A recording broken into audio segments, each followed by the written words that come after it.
మొండిగా పట్టుదలగా ముందుకు వెళ్ళారు. అనేక మంది కోట్ల రూపాయలు పెట్టి కొనాలన్నా కూడా కొనలేనటువంటి వ్యక్తిత్వాన్ని సంతరించుకున్నారు. ఆవేశపడ్డారు, ఆలోచన చేశారు. కానీ ఆవగింతంత అవినీతి కూడా నేను ఇప్పుడు చూడలేదని మనవి చేస్తున్నా. అలాంటి వ్యక్తి ఇవాళ తన పేరు మార్చుకున్నారు.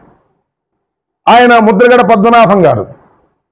ఆయన మార్చుకున్న దగ్గర నుంచి ముద్రగడ పద్మనాభ రెడ్డి గారు. ఎందుకు మార్చుకున్నారు? ఒక సవాలును స్వీకరించి తాను పేరును మార్చుకున్నారు. నాకు ఊహ తెలిసిన దగ్గర నుంచి చూస్తున్నా, మీరు కూడా ఊహ తెలిసిన దగ్గర నుంచి చూస్తుంటారు. అరే ఈ పని కాకపోతే నా పేరు మార్చుకుంటారా అన్న వాళ్ళను వేల మందిని చూశా, లక్షల మందిని చూశా. కానీ అది జరగకపోతే పేరు మార్చుకున్న వాడిని ఒక్కడిని కూడా నేను చూడలా నా జీవితం మొత్తంలో. ఎవరన్నా చూశారు, ఎవరన్నా చేశారేమో నాకు తెలియదు.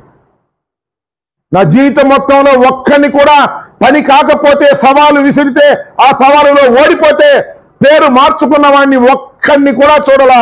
ఇప్పుడు చూస్తున్న ముద్రగడ పద్మనాభ రెడ్డిని అన్న మాట ప్రకారం పేరు మార్చుకున్నాడు కాబట్టి ఆయన్ని అభినందించాలి అని అనుకుంటున్నా.